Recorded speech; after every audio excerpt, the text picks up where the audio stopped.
Deck the halls with boughs of holly. That's how the classic song goes, right? Well, I'd like to offer you an alternative. Deck out your paper with sprigs of holly. It's much less time consuming and a lot more fun, I think. In just a short tutorial, I want to show you how to make some little artful sprigs of holly with watercolor. You can pass it on to your kids or your grandkids. You can put a bunch of them together and make a little garland, or put it on name cards or place cards or gift tags. I mean, you get the idea, right? Maybe you just doodle with it and have fun and get yourself in the Christmas spirit a little bit. So come on over to the art table. I'll show you how it goes. We're going to start with the berries because it's always nice to have an uneven number. We'll start with three small circles in the center. And then I'm going to choose my brightest red. So for me, it's Scarlet Lake. Come back and paint in these little guys, but not totally. I'm gonna leave just a dot there as a reflection. And it's just one way to give some more form to these little flat circles here. Gives you a clue that, oh, these are rounded and they're catching the light. And then one more thing we can do is we can add some dark color underneath them. So I'm going to use a little bit of burnt sienna. You could use any color really, and just paint the underside, these little berries.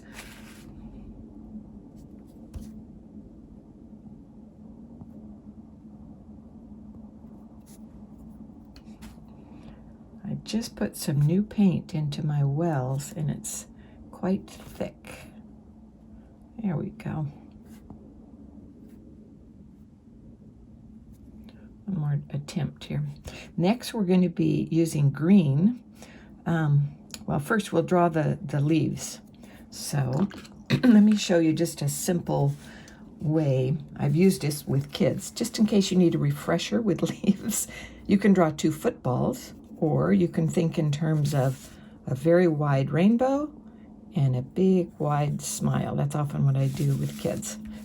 So, or like I said, you can think in terms of a football. So there are two leaves, but we need to get those spikes in, don't we? So just 1, 2, 3, 4 little dots. We're creating our own dot to dot. 1, 2, 3, 4. And then very lightly, and I'm just barely letting the graphite go over the paper. 1, 2, and a dot to dot, but scooping out little bites as we go from dot to dot. And obviously you could just draw this, but these little dots sort of keep those points in line so they don't carry the leaf away with points, sort of keep you within the confines of the direction of the leaf. Okay, now I'm going to go where I used my brightest red. I'm going to use my darkest green. For me, that's Perlin. You can see it's a dark, cool green, Perlin green. Just quickly brushing that in. I'm painting it into the middle of the leaf, and then actually going to come in with a smaller brush so I can get those little points.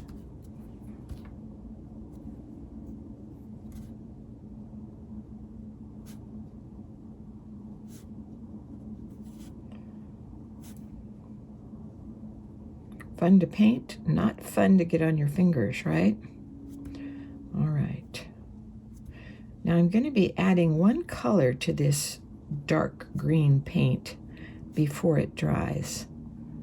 Now if it touches the red, it could run into it, which never really bothers me that much, but wet against wet will cause some marriage of the colors, if you will. All right.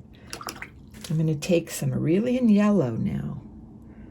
It's pretty, it's just straight out of the tube, and I'm going to drop that in, and look how it spreads. It just sort of does its own thing in that dark green paint, which is really what, to me, one of the fun features of watercolor is working with it and sort of letting it do its own thing rather than just tightly controlling the whole green the same color. This way we get to see what it does on its own. All right, let's try it again on the other leaf. Get lots of that green paint in there. Each time I do this, that yellow spreads a little differently, so you get some fun designs.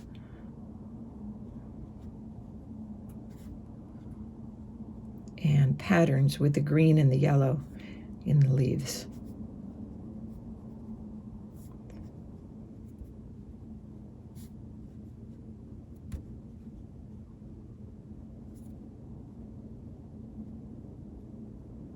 All right, here comes some more of that Aurelian. And based on how thick your paint is or how wet, you're going to get all different variations. Now the thing is to let it dry a little bit, and just like on the cooking shows, through the magic of video, I already had this in the oven and it's dry. So I want to show you what you can do from here. I have a gold pen. It's the Uniball Signo Broad, and you could use a white one if you wanted. It's sort of fun to use the gold, and you can just add the center vein. You can outline those berries. It's just sort of a fun finishing touch. You can add some little glitter doodads. You could outline the leaves carefully or sort of loosely. And lastly, another thing you could do is just release some of the color a little bit. Sometimes when I do something like this, it looks a little lonely on the page. So I'll just touch some of the, the color and just let it create a soft background a little bit.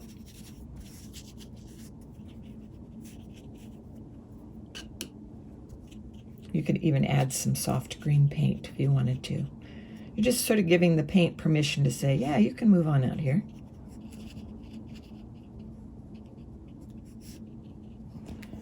There you have it. Now, if you want to, you can play with this. You can put it on, obviously, all sorts of places. Here is a little garland of the same leaves, just put in the same, you know, it's done the same way. And if I wanted to take this and just sort of connect it with a soft wash, I can do that.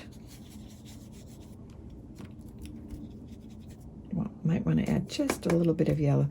If you enjoy this type of sort of Christmas doodling, I have a class coming up next week. There's still room, and we're going to be creating a Christmas wreath. Sort of the same idea as what we've just done here, but we'll have all other sorts of greenery added. It's really it's a fun project.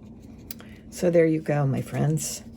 Happy Christmas doodling, and I hope to see you in my Christmas wreath class. Thanks so much.